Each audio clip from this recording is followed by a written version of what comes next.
ಭಾರವಾಗಿ ಬಿಟ್ರೆ ಏನ? ಬೇಸರವಾವುದಮ್ಮ, ನೀನು ನಿನ್ನಿನಿಯ ನಡಗೂಡಿ ಮದುವೆ ಎಂಬ ಮಮತೆಯ ಸೇತುವೆಯನ್ನು ದಾಟುವುದು ನನಗೆ ಬೇಸರವೇ. ಹಾಗಲ್ಲಣ್ಣ, ಎತ್ತ ತಂದೆ ತಾಯಿಗಿಂತ ಹೆಚ್ಚಾಗಿ ಸಾಕಿ ಸಲ್ವೀರಿನ ಜೋಪಾನ ಮಾಡ್ತೀನಿ. ಅಂತದ್ರಲ್ಲಿ ನಿನ್ನ ಈ ಮನೆ ಬಿಟ್ಟು ಹೋಗೋದಕ್ಕೆ ನಿನ್ನ ಮನಸ್ಸು ಬರ್ತಾ ಇಲ್ಲಪ್ಪ. ಇಲ್ಲ, ನಾನು ನಿನ್ನ ಬಿಟ್ಟು ನಾನು ಎಲ್ಲಿಗೆ ಹೋಗೋದು? ನಿನ್ನ ಈ ವಾತ್ಸಲ್ಯಕ್ಕೆ ನಾ ಮನಸೋತೆ ತಂಗಿ. ಆದರೆ ನನ್ನ ಈ ಮುಗ್ಧ ಚೆಲುವೆಗೆ ಈ ವರದಕ್ಷಿಣೆಯ ಯುಗದಲ್ಲಿ ಎಂಥವರ ಹುಡುಕಬೇಕೋ ತಿಳಿಯದೆ ಮನ ಚಡಪಡಿಸುತ್ತಲಿದೆ. ಅಣ್ಣ, ಈ ಸಮಾಜದಲ್ಲಿ ವರದಕ್ಷಿಣೆ ಎಂಬ ಪಡಂಬುತ್ತುವೆ ತಲೆ ಎತ್ತಿ ನಿಂತಿರುವಾಗ ನಮ್ಮಂತ ಬಡ ಹೆಣ್ಣು ಮಕ್ಕಳಿಗೆ ವರದಕ್ಷಿಣೆ, ನಮ್ಮಂತ ಕರುಳಿಗೆ ಯಾರು ತಾನೇ ತಾಳಿ ಕೊಡೋದಕ್ಕೆ ಮುಂದೆ ಬರ್ತಾನ ಹೇಳಣ್ಣ. ಅದಕ್ಕೋಸ್ಕರ ನಿನಗೆ ಮದುವೆ ಬೇಡಣ್ಣ. ನಾನು ನಿನ್ನ ಜೊತೆ ಹೀಗೆ ಇದ್ದು ಬಿಡ್ತೇನ ಹಾಯಾಗಿ.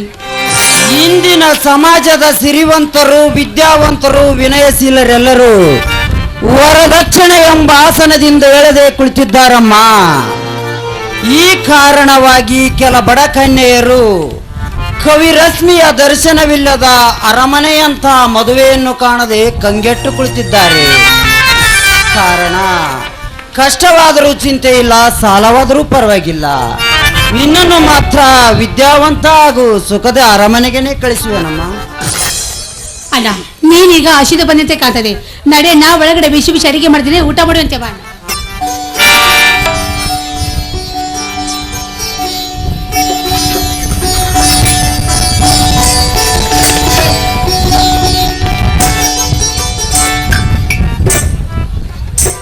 ನಮಸ್ಕಾರ ಮಿತ್ರ. ಯಾರು? ವಿಜಯನೇ? ನಮಸ್ಕಾರ. ನಮಸ್ಕಾರ. ನಿಶಾ ವೇಳೆಯಲ್ಲಿ ಯಾಕೋ ರವಿ ಮೂಡಿದಂತಾಯ್ತಲ್ಲ? ಇದೇನು ನಿಶಾ ವೇಳೆಯಲ್ಲಿ ರವಿ ಮೂಡೋದೆ? ಅಲ್ಲಲ್ಲ, ನಿಶೆಯ ಸ್ನೇಹಿತ ಚಂದ್ರ ಅವನು ಮೂಡಿರುತ್ತಾನೆ. ಇರಲಿ, ಇಂದೇಕೋ ಎಂಟಿ ಮನೆಗೆ ಜಂಬು ಕಾಗಂಸ ಅಂತ ಹೊಡಿತೀರಿ ಅಲ್ಲ, ಏನು ವಿಷಯ? ಧನಹೀನನ ಕುಟೀರಕ್ಕೆ ಕುಬೇರನಾಗಮಿಸಿದರೆ ಆಶ್ಚರ್ಯವಲ್ಲವೇ? ಚಂದ್ರು, ನನ್ನ ಆಗಮನವೇನು? ಇಂದು ಹೊಸದೆ ಹಣದ ಮದದಿಂದ ಲಕ್ಷ್ಮೀ ಪುತ್ರ ನಾನೆಂದು ಎಂದಾದರೂ ನಿಮ್ಮನನ್ನು ಕೀಳಾಗಿ ಕಂಡಿದ್ದೀರಿಯಾ? ಕೃಷ್ಣ ಕುತುಲರೇ ಸ್ನೇಹ ನೆನೆಸಿಕೋ. ಅವರದು ಬಡವ ಶ್ರೀಮಂತರ ಸ್ನೇಹವಲ್ಲವೇ? ಮಾತಿನಲ್ಲಿ ಆಚಾರ, ಕೃತಿಯಲ್ಲಿ ಅನಾಚಾರ. ಏನಾದರೂ ನವಯುಗದ ಹಣವಂತರು ನಯವಂಚಕರು. ಹಣ ಹೊಂದಿದ್ದರೆ ಬೇರೇನು ಬೇಕಾಗಿಲ್ಲ.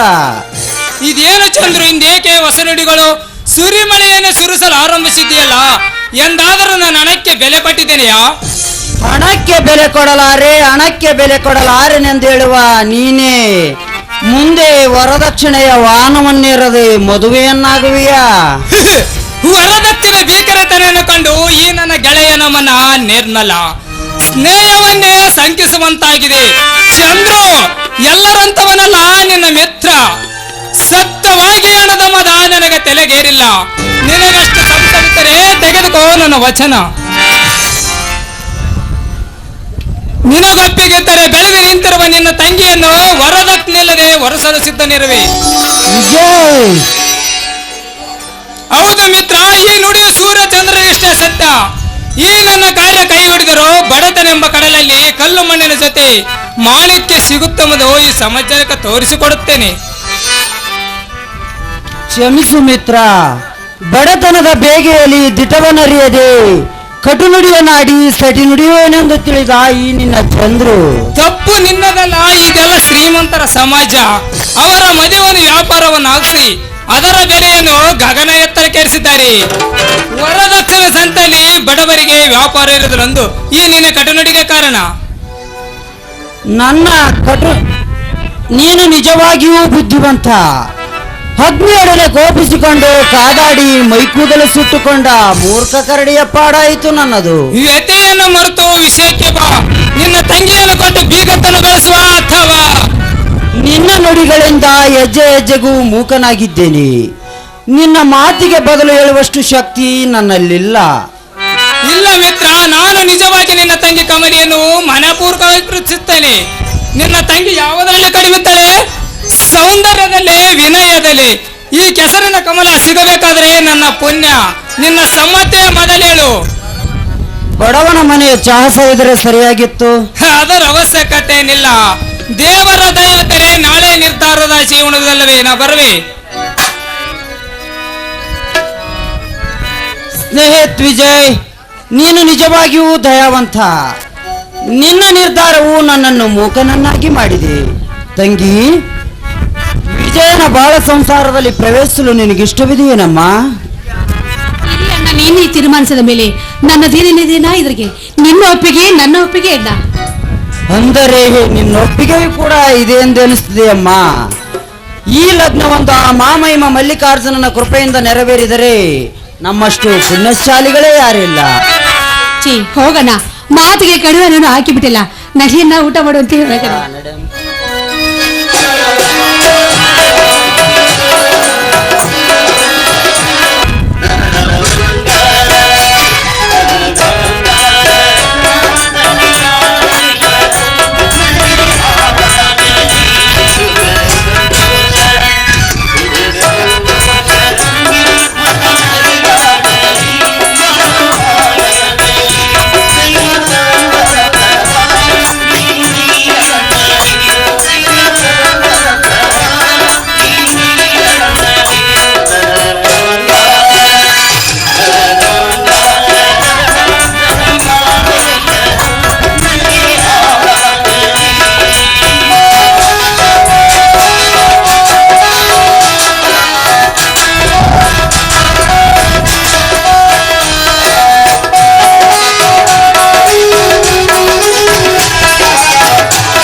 ತಿಮ್ಮಪ್ಪ, ನಮ್ಮಪ್ಪ ಮನ್ಯಾಗ BA ಪಾಸಾದ ನನ್ನ ತಂಗಿ ಅಡಿಗೆ ಮಾಡಕ್ಕೆ ಒದ್ದಾಡೋದು ನೋಡಿ ನಮ್ಮ ಜೀವ ಚುರ್ರ ಅಂತೈತಿ.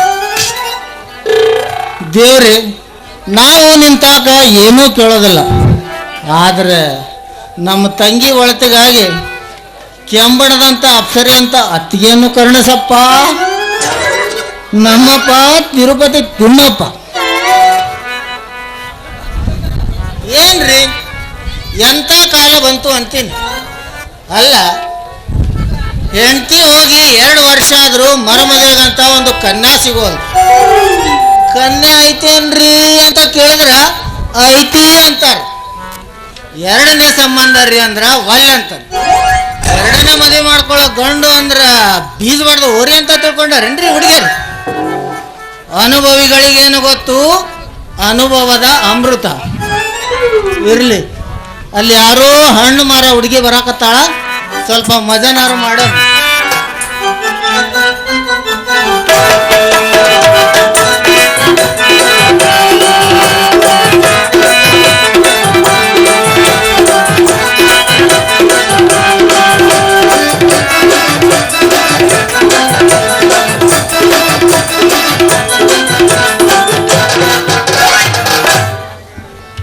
ಕಮ್ಮವ ಜೈಲ ಉಸಿರು ಜೈಲ, ಕಮ್ಮವ ಜೈಲ ಉಸಿರು ಜೈಲ, ಭಗದೇರ ಚಾವಲ ಕೋಟ್ ಬಚ್ಚೆ ಭಗದೇರ ಚಾವಲ, ಭಗದೇರ ಚಾವಲ ಕೋಟ್ ಬಚ್ಚೆ ಭಗದೇರ ಚಾವಲ.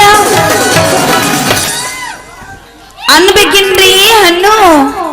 ಏನು ಎಣ್ಣ? ಏನ ಬಾಯ ಬಾಯ ತುರುಕ್ಲಿ ಏನಲ್ಲೇ ಅಪ್ಪ ಹಣ್ಣು ಹಣ್ಣು. ಎಣ್ಣ ನೀ ಏನು ಎರಡು ಕಾಲಿನ ಎಮ್ಮೆ ಏನು? ಅಲ್ಲ ತಾ ನೋಡು, ನಾವು ದೇವ್ರ ಬಿಟ್ಟು ಗೂಳೆಗಿನ ಮಗ ನನ್ನ ಮಗ ಎಮ್ಮಿ ಅಂತ ನೋಡು. ನೋಯ್ಲೆ ಹಣ್ಣ್ರಿ ಹಣ್ಣು. ಓಹೋ ಅಣ್ಣ, ನಿನ್ನ ಬುಟ್ಟಿ ಒಳಗೆ ಯಾವ ಯಾವ ನಮೂನೆ ಹಣ್ಣು ಇಟ್ಕೊಂಡೇವ? ಉದ್ದನು ಗುಂಡನು ಮೋಸಂಬಿ ಹಣ್ಣು, ಬಾಳೆಹಣ್ಣು, ಸೇಬು ಹಣ್ಣು ಎಲ್ಲ ಅದಾವ. ಸೇಬು ಹಣ್ಣ ಹೆಂಗ್ ಕೊಡ್ತೇವ? 5 ರೂಪಾಯಿಗೆ 2. ಭಾಳ ತುಟ್ಟದು ನೀನು. ದೋಸ್ತ ಕಾಶ್ಮೀರದ ಮಾಲ ಭಾಳ ರುಚಿ, ತಿಂದು ನೋಡು ಅವನು ಬಾಯಿ ಇಟ್ಟು ಹೊರಗೆ ತೆಗಿಂಗಿಲ್ಲ, ಅಂತ ರುಚಿ ಅಂತ ರಸ ಅದಾವ. ಹಣ್ಣು ತಿನ್ನೋದೇನ? ನಿನ್ನ ಮುಖ ನೋಡಿದ್ರ ಕೊಬ್ಬರಿ ಬೆಲ್ಲ ತಿನ್ನಂಗಾಗ್ತೈತಿ. ಇರ್ಲಿ ಸಾಕ್ ಬಾಯಿ ಮಚ್ಚ. ಅಲ್ಲ ಹಣ್ಣು ಮರ ಕೊಂಟಿ ಏನೋ ಅಂತ ಬಾಯಿ ಮಂದ ಮಾತಾಡಕತ್ತಿ, ಯಾಕೆ ಏನಂತ ನಿನ್ನ ಜೀವ ಹೆಂಗೈತಿ ಮೈಯಾಗ? ಏನು ಒಳ್ಳೆ ಉಬ್ಬೇರ್ಸ್ ಕೇಳಕತ್ತೇ ಇಲ್ಲ, ಜೀವ ಬೇಡಿದ ಏನಾರ ಕೊಡಂಗಾಗೈತೇನ ಹುಡುಗಿ? ಅವ್ವ ನನ್ನ ಚೆಲುವ ಚಂದ್ರಕುಮಾರ. ದೋಸ್ತ ಹಂಗ ನೋಡೋದ ಇಷ್ಟೆಲ್ಲ ಮಾತಾಡಕತ್ತಿ, ಮೊದ್ಲು ಹಣ್ಣು ತಿಂದು ಆಮೇಲೆ ಗೊತ್ತಾಗತ್ತೇನೆ. ಈಗ ಹೆಸರು ಗೊತ್ತಿರೋದ ಹೆಣ್ಣಿಗೆ ಮತ್ತೇನು ಹುಡುಗಿ ಅನ್ಲಾರ್ದ ಮತ್ತೇನು ನಾವು ನಿನ್ನ ಹೇಳ್ತೀಯಲ್ಲ ಮರ? ಅಯ್ಯೋ ಅದು ನನಗೆ ಕೊಬೇಡ, ಹುಡುಗಿ ಅನ್ಬೇಡ ಏನ್ ಅನ್ಬೇಡ, ಪ್ರೀತಿಯಿಂದ ರತ್ನಮ್ಮ ರತ್ನಮ್ಮ ಅನ್ನ ಸಾಕು. ಅಮ್ಮ ಅಯ್ಯಯ್ಯೋ, ನಿನ್ನ ಹೆಸರು ಕೇಳಿದ್ರ ನಮಗ ಚಳುವುದು ಗರಂ ಆಗತೈತಿ. ಇನ್ನು ನಿನ್ನ ಹಣ್ಣು ತಿಂದ್ರೆ ಏನಾಗ್ತೈತೋ ಏನು? ಏನಾಗತ್ತ? ಹಣ್ಣಿನ ರುಚಿ ಗೊತ್ತಾಗತ್ತ, ರಸ ಮಾಡಿದ್ದು ಗೊತ್ತಾಗತ್ತ, ರುಚಿನೂ ಗೊತ್ತಾಗತ್ತ. ಏನೇ ಇದ್ರು ನಿನ್ನ ಹಣ್ಣಿನ ಸೈಜ್ ಭಾಳ ಸಣ್ಣ ಕಾಣ್ತಾವ. ದೋಸ್ತ ಮ್ಯಾನ್ ನೋಡಿದ್ರ ಸೈಜು ಎಲ್ಲ ಗೊತ್ತಾಗಿಲ್ಲ, ಒಳಗ ಕೈ ಹಾಕಿ ನೋಡಿ ಸೈಜ್ ಗೊತ್ತಾಗೋದು ಮುಟ್ಟಿದ ಮೇಲೆ. ಏನೇ ಇದ್ರು ನಿನ್ನ ಹಣ್ಣಿನ ಮಾಗಿಲ್ಲವಾ ರತ್ನಮ್ಮ? ರೀ ನೋಡ್ರಿ ಹಿಡ್ಕೊಂಡೋಣ.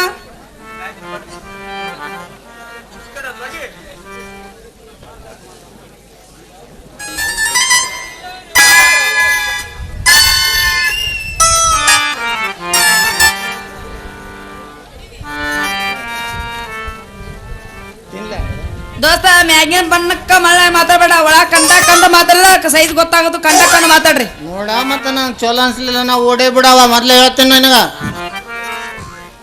ಅಯ್ಯೋ ಹಂಗೆಲ್ಲ ಹೋಗ್ಕೋಬೇಡ, ಮೊದ್ಲ ತಿಂದು ನೋಡು, ಆಮೇಲೆ ರುಚಿ ಹೆಂಗೈತಿ ಅಂತ ಗೊತ್ತಾಗತ್ತ.